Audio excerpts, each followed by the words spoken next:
Over to you, Charlotte. All right, thank you so much. Okay, to start with, I'd like to thank you, Diane and John George, who invited us, the Bosch Stiftung, of course, and what I'm going to talk to you about today is also funded by the Bank of Sweden Tercentenary Foundation. All right, there we go. Yes, we have already talked about the increasing amounts of minority ethnic groups all over Europe right now, and Rune is one of the people who has really put this on the map, so I won't talk a lot about that. Also, that clear routines for dementia evaluations of minority ethnic patients are lacking, and tests are rarely adapted to patients with limited education and literacy, although there is currently some progress in that field, which Rune talked about in our prior presentation. Dementia evaluations are often performed using interpreters, and this poses several challenges. And of course, those of you, how many in this room have worked with interpreters? Quite a few. Are there any interpreters in the room? Great. One thing that Diane did not say about my background is actually that I started my academic career taking a program in interpreting and translation studies at the University of Guildford in Surrey, and this is very many years ago. So before I start raising critical issues and talk about the challenges involved in evaluating and assessing people with potential dementia and memory clinics using interpreters, I can just tell that after 3 months doing these advanced university studies of interpreting and translation studies, I realized that I was completely useless at interpreting. So I changed and started taking a course and focusing on translation, like literary translation.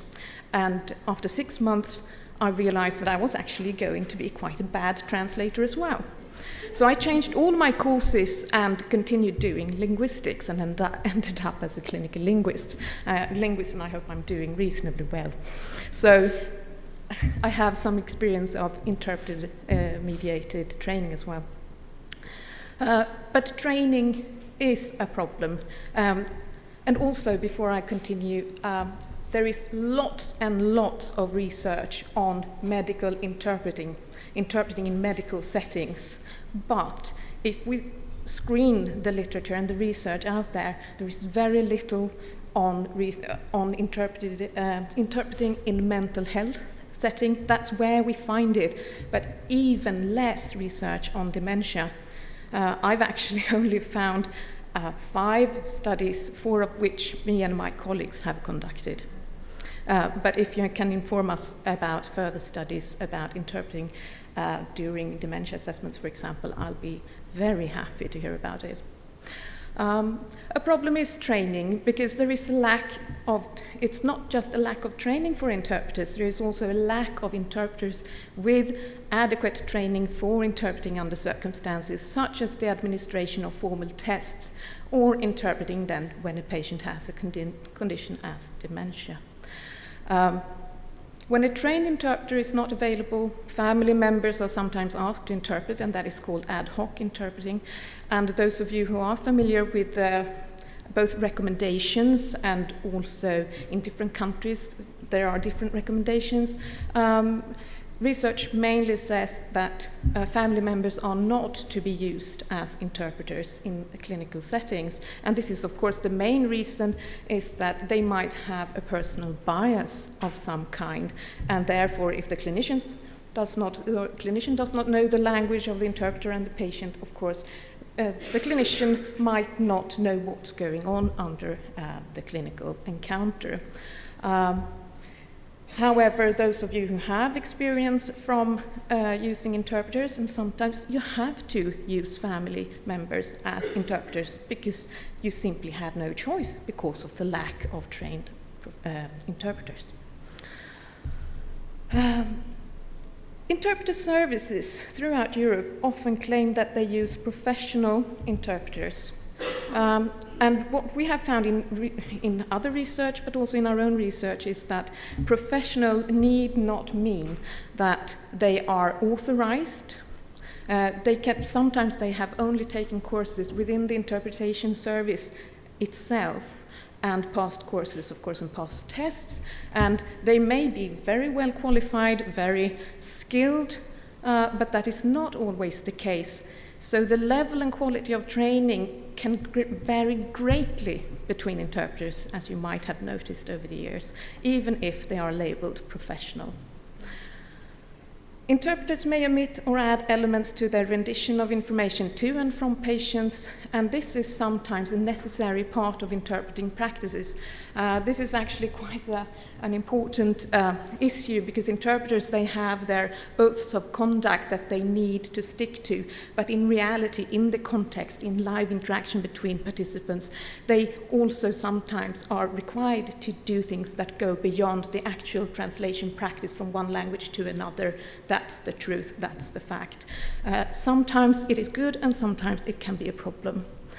Also, interpreters who lack adequate training may sometimes also judge what they think in accordance to the activity at hand as medically relevant or not. And this can affect the rendition of information to clinicians, and can also then, of course, affect test validity. If we go, for example, for mental health, dementia conditions, sometimes perhaps the interpreter assesses a seemingly inadequate expression from a person or patient, and they choose not to render that expression, even if it is quite relevant for the assessment of the cognitive status of the patient. Clinicians working in memory clinics attest that they find it difficult to conduct dementia evaluations using interpreters, because they sense that different nuances are missing, and also they feel very insecure in moments when they sense that there's a lot of talk going on between the interpreter and the patient, and stuff is not rendered to them. And from the clinician's perspective, sometimes we've noticed in our studies that clinicians tend to put too much trust in the interpreters, and sometimes they also assign tasks to interpreters that is not officially part of the duty of the interpreters. And I'll come back to that, because that requires some extra work. Right. As a linguist, I also find it really interesting when it comes to tests, and translation issues is one thing. This is 3 examples of a memory test. It's a sub-test within the cognitive screening instrument, where the patient is asked to repeat 5 words, and then verbally, and then after some time they are to repeat and remember these words again. And it seemed quite interesting, because we have at the very further up, we have the English translation, or the English version of the test. And you can see face, velvet, church, daisy in red. Then we have the Swedish translation, and I'll come back to that. We have a Turkish version, because I thought something slightly dodgy about the Swedish translation, actually. And anyone who knows Turkish? Right. So you can probably spot that the English version and the Turkish version are fairly similar, right? The meaning of the words, quite transparent semantically, what they mean. Body parts, a kind of fabric, church, you have a easily recognized, or a common flower anyway, and a color. And the Swedish original, we have chair, wallet, pliers, harmonica, and scissors. And this is not only an unexpected translation from a linguistic point of view. When we look at the meanings and the semantic fields of these words, they aren't as transparent as the English original and the Turkish translation. Another thing that we encountered in our research was that, well, some of these, if you ask the interpreter to translate this test, because that sometimes happens, even if it's not supposed to happen, some of these words do not have one-word equivalences in their different languages. So, for example, in one of our data sets, we had a Kurdish interpreter translating this into a Kurdish dialect. And, for example, the word harmonica, munspel, is, I can't say it in Kurdish, but it was an instrument that you use to play on with your mouth. Oops, sorry about that. So that was all of a sudden a completely different memory task. Right. Then we have the educational bias, and there's an excellent study by Nielsen and Jørgensen, and you just showed a picture. And this is just one of our informants who produced this during the clock test, where they are required, the patient is required to draw a circle and put all the numbers in, and then also add the hands of the clock.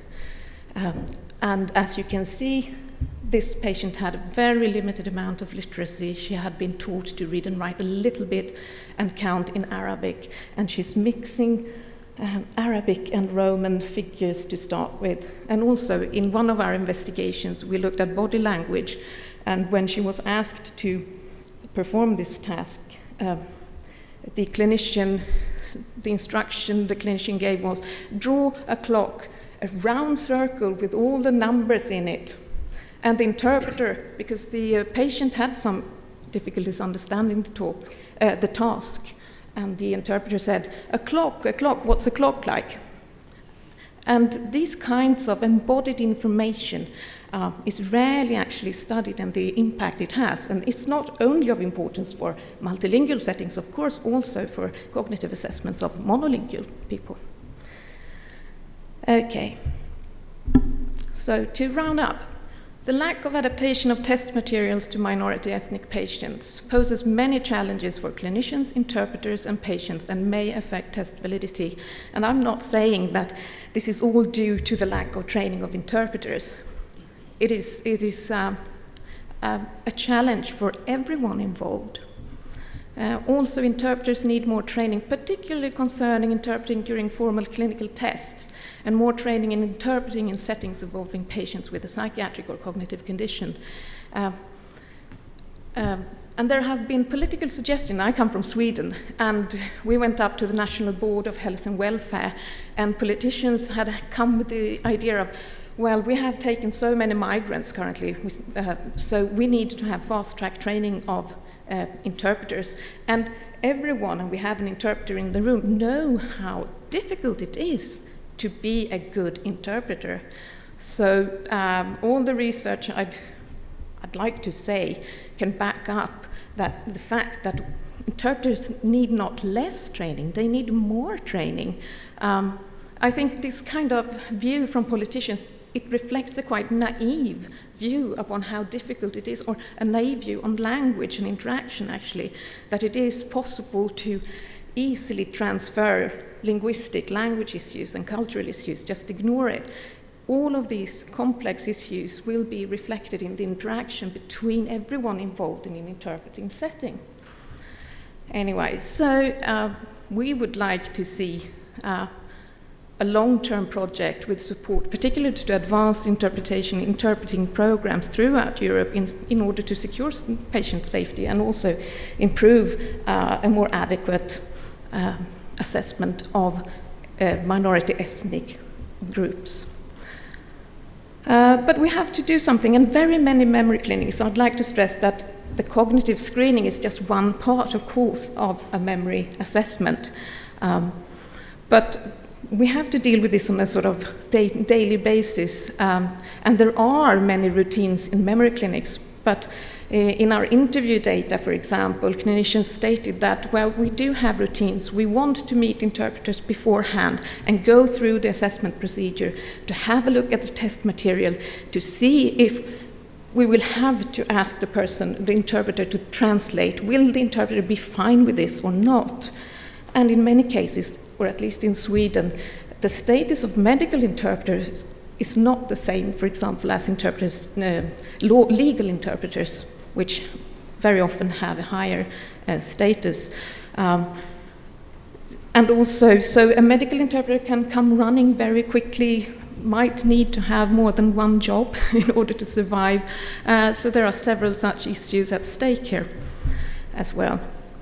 And also clinicians should be encouraged to make sure that they are in charge of the assessment, perhaps if possible not to assign interpreters tasks that are clearly outside of their official duty, and also that they should actually dare to interfere. I've spoken to many clinicians who feel a little bit like they are in the hands of the interpreter as well, and they need not interfere during an interpretation or a rendition.